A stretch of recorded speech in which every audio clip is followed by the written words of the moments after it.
cross symbolizes salvation. Jesus Christ saves us away from our sins through the cross.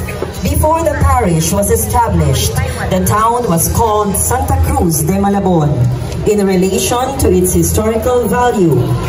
On March 23, 1897, sometime in 1795, a farmer from Barrio Amaya discovered the image of San Agustin lying in the middle of a brook field called Viñadero, near the banks of Rio de Obispo. The image was then brought to Parroquia de Santa Cruz for veneration. Since then, the devotion of St. Agustin became popular not only to the people of Tanza, but also to the nearby municipalities in Cavite. The miraculous image was then proclaimed as the official patron saint of our parish on July 31, 2011 by Most Reverend Luis Antonio G. Tagnen, D.D., Bishop of Imos. It is the custom of the people of Tanza to call the image Tatausten as a term of endearment, and due to its miracles and popularity, on 26th of July 2016, the parish of Santa Cruz was declared as the diocesan shrine of St. Augustine. The image is under the care of attorney She Pinpin Arca. Joseph in the Catholic Church. Christian tradition places Joseph as the foster father of Jesus. The earliest records of a formal devotional following for St. Joseph date to the year 800 in reference to him as the Nutritora Domini, or the educator and guardian of the Lord, began to appear in the 9th century and continued growing to the 14th century. In 1872, Pius IX declared St. Joseph as patron of the Universal Church and celebrated his feast day every 19th of March. Nuestra Señora de los Dolores de Sevilla. The Feast of Our Lady of Sorrows grew popularity in the 12th century, although under various titles. Some writings would place its roots in the 11th century. Our Lady of Sorrows is often depicted with either 1 or 7 swords piercing her heart. The first, a reference to the prophecy of Simeon. The second, to the 7 sorrows. The type dates from the latter part of the 15th century. Account of Jesus' conception, Christians can trust that they will continue to experience the caring presence of Mary and Jesus' Spirit throughout their lives and throughout history. The image of La Virgen Maria Gran Dolor y San Juan is under the care of Feli Tabar and family from Rosario, Cavite. Thank you very much for joining this year's Tanza Grand Marian procession.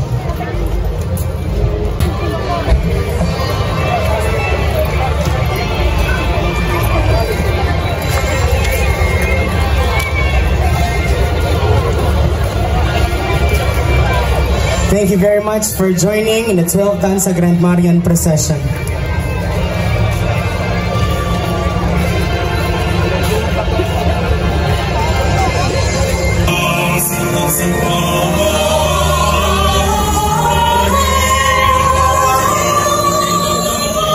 Of Mr. Kenneth Kyle Hoya.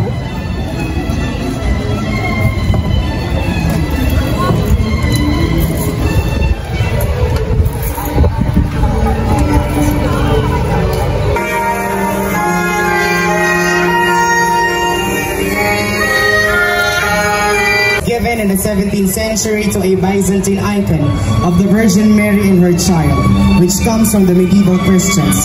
The image received canonical coronation on May 13, 1883. In contemporary times, Catholics attributed his providential intercession for the liberation of Rome during the World War II, since Pope Pius XII gave him the title of Salvadora of the city of Rome. The icon, attitude. Stories say that it makes various flowers bloom and grow new crops for food. In fact, it is widely observed throughout Luzon, Visayas, and the Mindanao. One of the most celebrated Christian festivals in the Philippines is Flores de Mayo, also called Flores de Maria. It is a Spanish term that translates to Mary as the mother of flowers. the image of La Virgen Mary is venerated with the title Vessel of Honor. Blessed John Henry Newman reminds us that according to St. Paul, Christians are vessels of honor, and some, the martyrs, have been treated with blasphemy and vile crimes. The Most Virgin Mary suffered an interior martyrdom, but he who bore the sinner's shame for sinners spared his mother, who was sinless, his supreme in dignity. To Nuestra Señora de la Porteria began when the Blessed Mother appeared to Fray Luis de San Jose, a simple okay dito. Pwede sumabit sa pool.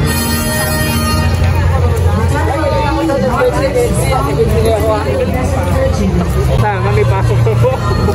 Virgen Sami Barangay.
Nuestra Señora de la Medalla Milagrosa.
who is known as one of the longest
of Cavite Puerto, and at the end of the isthmus separating it from Barrio San Roque, the icon was used to bless departing trade galleons playing the route between Cavite and Acapulco, Mexico, earning her title as the patroness of the galleons. While stories of its By her purity, we mean Mary's complete self-donation, body and soul, in faith and love to God alone. Mary must have vowed to remain a virgin consecrated to the love of God from a time when she was very young. Otherwise, her response to the angel Gabriel at the Annunciation makes no sense. The angel had told her that she was soon to conceive a child, according to the straightforward, literal translation of original Greek St. Luke's Gospel. Mary replied, "How can this be, since I do not know?" If Mary had not already dedicated herself to a virginal life, then Gabriel might well have responded to her, "You know very well how this shall be, since you are already engaged to be married. You are soon to be united to your husband in conjugal love, and the fruit of your union will La Festijada!"